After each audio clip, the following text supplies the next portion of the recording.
The Gospel according to St. Luke. Chapter 6. One Sabbath, Jesus was walking through cornfields, and his disciples were picking the ears of wheat, and rubbing them in their hands, and eating them. "Why are you doing what it is not allowable to do on the Sabbath?" asked some of the Pharisees. Jesus' answer was, "Haven't you read even of what David did when he was hungry, he and his companions? That he went into the house of God and took the consecrated bread and ate it, and gave some to his companions, though only the priests are allowed to eat it?" Then Jesus added, "The Son of Man is Lord even of the Sabbath." On another Sabbath, Jesus went into the synagogue and taught, and there was a man there whose right hand was withered.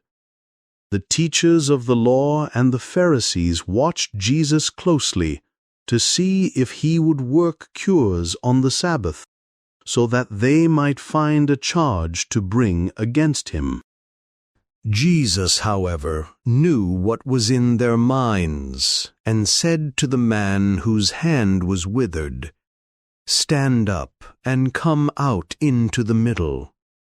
The man stood up, and Jesus said to them, "I ask you, is it allowable to do good on the Sabbath or harm, to save a life or let it perish?" Then, looking around at them all, he said to the man, "Stretch out your hand." The man did so, and his hand had become sound. But the teachers of the law and the Pharisees were mad with rage, and consulted together what they could do to Jesus. Now about that time Jesus went out up the hill to pray, and spent the whole night in prayer to God. When day came, he summoned his disciples, and chose 12 of them, whom he also named apostles. They were Simon, whom Jesus also named Peter, and his brother Andrew, James, John, Philip, Bartholomew, Matthew, Thomas, James son of Alphaeus, Simon, known as the Zealot, Judas son of James, and Judas Iscariot, who proved a traitor. Afterward, Jesus came down the hill with them, and took his stand on a level place. With him were a large crowd of his disciples, and great numbers of people from the whole of Judea, Jerusalem, and the coast district of Tyre and Sidon, who had come to hear him and to be restored to health. Those too who were troubled with foul spirits were cured, and everyone in the crowd was trying to touch him, because a power went out from him which restored them all.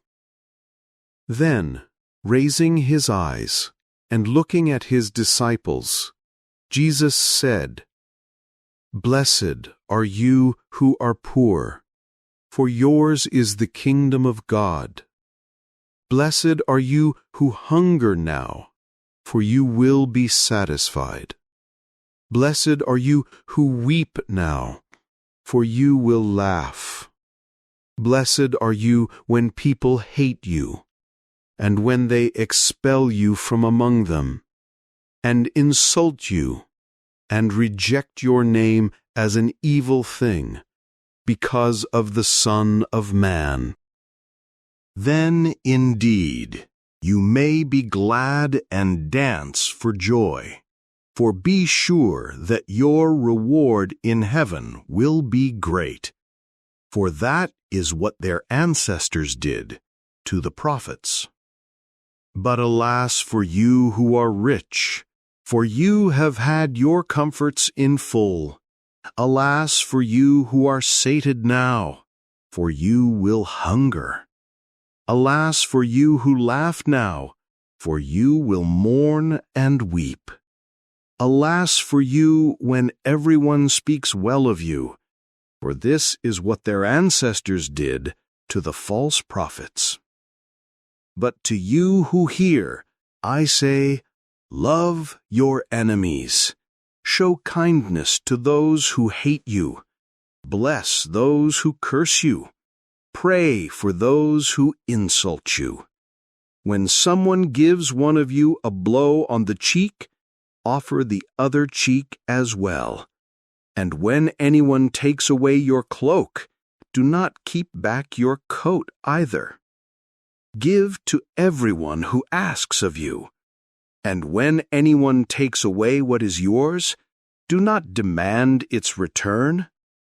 Do to others as you wish them to do to you. If you love only those who love you, what thanks will be due to you? Why, even the outcasts love those who love them. For if you show kindness only to those who show kindness to you, what thanks will be due to you? Even the outcast do that. If you lend only to those from whom you expect to get something back, what thanks will be due to you? Even the outcast lend to the outcast in the hope of getting as much in return. But love your enemies, and show them kindness, and lend to them, never despairing. Then your reward will be great, and you will be sons of the Most High, for He is kind to the thankless and the bad. Learn to be merciful, even as your Father is merciful. Do not judge, and you will not be judged. Do not condemn, and you will not be condemned. Forgive, and you will be forgiven. Give, and others will give to you. A generous measure, pressed and shaken down, and running over, will they pour into your lap. For the standard you use will be the standard used for you. Then, speaking in parables, Jesus said, Can one blind person guide another? Will they not both fall into a ditch? A student is not above their teacher, yet every finished student will be like their teacher. And why do you look at the speck of sawdust in someone's eye, while you pay no attention at all to the plank of wood in your own? How can you say to your friend, Friend, let me take out the speck in your eye, while you yourself do not see the plank in your own? Hypocrite!